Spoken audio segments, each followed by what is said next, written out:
The wellspring of spiritual blessings. That is our devotion for today.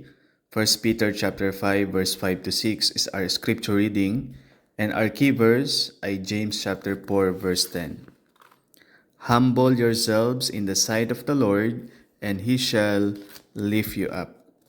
Ang biyaya ng Diyos, if we define the grace of God, ang ibig sabihin nito ay kabutihan ng Diyos or kabaitan ng Diyos sa iyong buhay na hindi nagbibigay pansin sa iyong halaga at sa katotohanan na hindi ka naman karapat-dapat. So you experience the grace of God, the favor of God, kahit hindi ka karapat-dapat. And the grace of God as well ay wellspring ng lahat ng pagpapalang spiritual.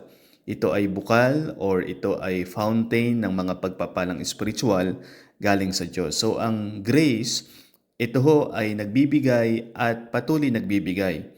Ang grace ay higit na masagana sa ating buhay at dapat sumasagana sa ating buhay. So napakahalagang tigilan natin ang pagsisikay sa sarili nating effort, sa sarili nating kakayahan, kasi pag tayo ho ay nagsisikay sa sarili nating lakas, para tayong nasa treadmill na takbo ng takbo at napapagod, ngunit wala naman tayong nararating.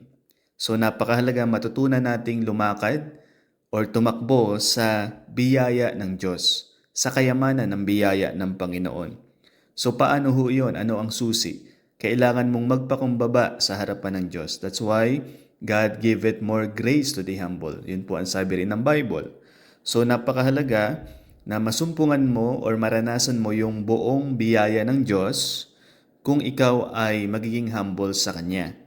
Now, ang pagiging humble sa harapan ng Diyos, ito ay napakahalaga sapagkat ang pagiging humble, ibig sabihin, kinikilala mo ang kadakilaan ng Diyos at patuloy kang nagpupuri sa Kanya.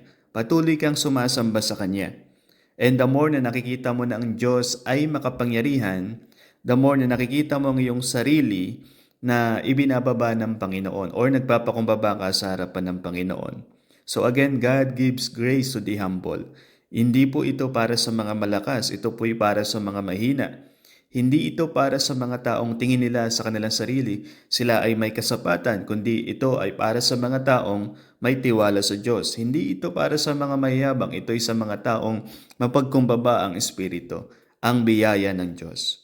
So the more na nagpupuri ka sa Diyos, the more na sumasamba ka sa Diyos, the more na nakikita mo sa iyong buhay ang biyaya ng Diyos, and sometimes iniisip mo na ang mahalaga lang sa iyo ay marami kang nagagawa, but sa dami mong ginagawa, yun ay maliit lamang compare sa kayang i-accomplish sa iyo ng Diyos sa pamamagitan ng kanyang biyaya.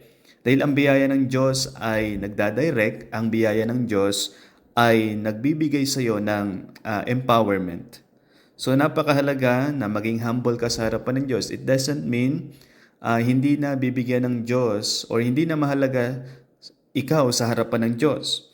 Ang ibig sabihin ng magpakumbaba ka sa harapan ng Diyos ay inilalagay mo rin yung sarili mo sa posisyon na tinatanggap mo yung sustento ng Diyos, tinatanggap mo yung kabuhayan or katugunan ng Diyos sapagkat sa Kanya nagmumula lahat ng mga mabuting bagay sa ating Panginoong Jesucristo. So bilang isang mapagkumbabang mananampalataya, napakahalagang isandal mo yung buo mong bigat sa biyaya ng Diyos. Hindi ka pwedeng mabuhay ng buhay bilang isang Kristiyano sa pamamagitan ng iyong sarili. Ang kailangan mong gawin pagkatiwalaan sa Jesus na nasa iyong puso at panghawakan mo yung biyaya ng Diyos sa iyong buhay, na yun ang iyong tayuan at doon ka lumakad sa biyaya ng Panginoon. So lahat ng iyong kalakasan, kagalakan, kapayapaan, at seguridad, yun ay iyong kunin or masumpungan sa masagana or mayamang biyaya ng Diyos sa iyong buhay. I hope na ma-appreciate mo ang biyaya ng Diyos. Ito'y naranasan mo hindi lang nung ikaw ay naligtas, ito ay patuloy mong mararanasan sa iyong buhay, lakad bilang isang mananampalataya. So, you continue to humble yourselves, worship God, praise God, adore God, and the Lord will give you more grace na iyong kailangan to accomplish anuman ang kanyang kalooban at plano sa iyong buhay. Father, salamat sa inyong biyaya. Salamat sa inyong kindness and goodness kahit hindi ako karapat-dapat. I pray, O Diyos, na hindi ako magtiwala sa aking sarili, kundi lahat, O Diyos, ng bigat na aking nararanasan sa iyo ko isandal sa biyaya mo, O Diyos. At ako ay mabuhay bilang isang Kristiyano, sumusunod sa inyo, naglilingkod sa inyo, dahil Lord, pinapalakas ako ng inyong biyaya. Ito, O Diyos, ang aking pasasalamat at dalangin sa pangalan ni Jesus. Amen.